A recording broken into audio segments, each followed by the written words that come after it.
الله میگه ای مردم، ای مسلمان ها، به خود بیایید، از خواب غفلت بیدار شوید.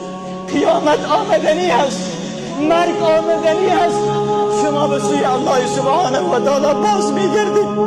به محضر رب العزت و جلال باید اونجا جواب بگویید از تمام عمل کرده زندگی دنیای شما.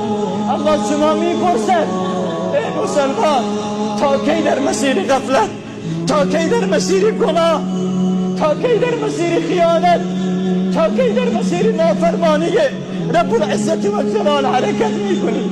الله در انتظار بازگشت با تو است.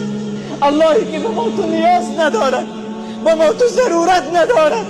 ما تو سراپا محتاج نیازمند الله هستیم. الله میگه قیامت را فراموش نکنید. قیامت روزی است که مادر مهربان شیرده طفل آغوش خود را، جگرگوشه خود را فراموش میکند. زنی که حمل دارد صدق میکند.